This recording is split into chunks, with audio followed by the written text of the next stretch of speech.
अब बहुत से कैंडिडेट हैं जिन्होंने अभी 12th पास कर ली है और अब वे अपना आगे का समय पढ़ाई में ना देकर बल्कि फिजिकल की तैयारी करना चाहते हैं और 12th बेस पर ही पुलिस बनना चाहते हैं। तो ऐसे मेरे भाइयों के लिए हम यह वीडियो लेकर आए हैं जिसमें हम 12th के बाद पुलिस बनने के कंप्लीट प्रोसेस के बारे में विस्तार से बात करेंगे और साथ ही जानेंगे कि इसके लिए फिजिकल कैसे होता है, क्या क्या रिक्वायरमेंट होती है, लिखित परीक्षा कैसे होगी, उसका सिलेबस क्या होगा, इसके लिए भर्ती प्रक्रिया क्या होती है और आप अपने राज्य में लेटेस्ट पुलिस भर्तियों के बारे में कैसे और कहां पर पता करेंगे।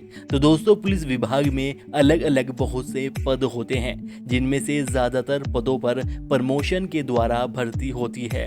बस पुलिस कांस्टेबल, सब इंस्पेक्टर और डीएसपी के पदों पर डायरेक्ट भर्ती की जाती है। इनमें से पुलिस कांस्टेबल बनने के लिए 12th पास होना ज़रूरी होता है, जबकि सब इंस्पेक्टर और डीएसपी बनने के लिए ग्रेजुएशन पास होना ज़रूरी है। तो 12th पास कैंडिडेट पुलिस विभाग में सिर्फ कांस्टेबल के पदों पर भर्ती हो सकते हैं और पुलिस कांस्टेबल के पदों पर ही सबसे ज़्यादा वैकेंसीज निकलती रहती है। तो पुलिस कांस्टेबल को प्रति माह 25,000 से 30,000 रुपये के लगभग वेतन मिलता है, जो कि अलग अलग राज्यों में कम या ज़्यादा हो सकता है और यह समय के साथ साथ साल दर साल बढ़ता रहता है। और कैंडिडेट की आयु सीमा पुरुष कैंडिडेट के लिए 18 से 22 साल और महिला कैंडिडेट के लिए 18 से 25 साल के बीच में होनी चाहिए, जहां पर ओबीसी वालों को 3 साल की छूट दी जाती है, जिसके अनुसार ओबीसी पुरुष कैंडिडेट की आयु सीमा 18 से 25 साल और ओबीसी महिला कैंडिडेट की आयु सीमा 18 से 28 साल के बीच में होनी चाहिए और एससी एसटी वालों को 5 साल की छूट दी जाती है, जिसके अनुसार एससी एसटी पुरुष कैंडिडेट की आयु सीमा 18 से 27 साल और एससी एसटी महिला कैंडिडेट की आयु सीमा 18 से 30 साल के बीच में होनी चाहिए। और दोस्तों, पुलिस कांस्टेबल की भर्ती प्रक्रिया में लिखित परीक्षा, शारीरिक मानक परीक्षण, शारीरिक दक्षता परीक्षा, मेडिकल टेस्ट और डॉक्यूमेंट वेरिफिकेशन लिया जाता है।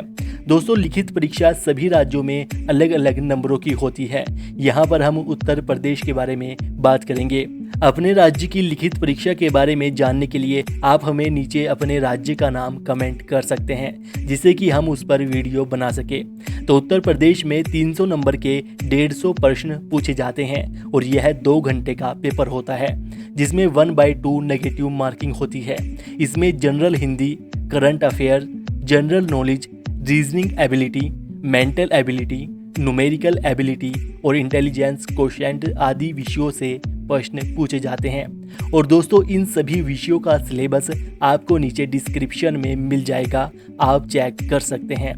इसके बाद शारीरिक मानक परीक्षण में कैंडिडेट की हाइट पुरुष, जनरल, ओबीसी और एससी वालों के लिए 168 सेंटीमीटर और पुरुष एसटी वालों के लिए 160 सेंटीमीटर होनी चाहिए, जबकि महिला, जनरल, ओबीसी और एससी वालों के लिए 152 सेंटीमीटर और महिला एसटी वालों के लिए 147 सेंटीमीटर होनी चाहिए। और कैंडिडेट की चेस्ट जनरल, ओबीसी और एससी वालों के लिए 79 सेंटीमीटर और एसटी वालों के लिए 77 सेंटीमीटर होनी चाहिए, जिसमें फूलने के बाद 5 सेंटीमीटर का फुलाव भी आना चाहिए, जिसके अनुसार जनरल, ओबीसी और एससी वालों के लिए फूलने के बाद चेस्ट 84 सेंटीमीटर और एसटी वालों के लिए फूलने के बाद चेस्ट 82 सेंटीमीटर होनी चाहिए। और वजन, जो कि सिर्फ महिलाओं का लिया जाता है, 40 से 45 किलोग्राम के लगभग होना चाहिए। जिसके बाद शारीरिक दक्षता परीक्षा में दौड़ लगानी होती है, जिसमें पुरुषों को 25 मिनट में 4.8 किलोमीटर और महिलाओं को 14 मिनट में 2.4 किलोमीटर की दौड़ पूरी करनी होती है। इसके साथ ही कुछ राज्यों में शारीरिक दक्षता परीक्षा में बॉल थ्रो, लॉन्ग जंप, उठक बैठक, रस्सी कूद जैसी एक्टिविटी भी कराई जाती है, जिसमें बॉल थ्रो में पुरुषों को 50 मीटर और महिलाओं को 16 मीटर बॉल फेंकनी होती है। लॉन्ग जंप में पुरुषों को 13 फीट और महिलाओं को 8 फीट तक कूद लगानी होती है। चिनिंग अप में कम से कम 5 और अधिकतम 10 लगाने होते हैं और स्किपिंग में 1 मिनट में अधिकतम 80 बार और कम से कम 55 बार रस्सी कूदनी होती है। जिसके बाद मेडिकल टेस्ट होता है जिसमें कैंडिडेट की आंखों की दृष्टि 6/6 होनी चाहिए।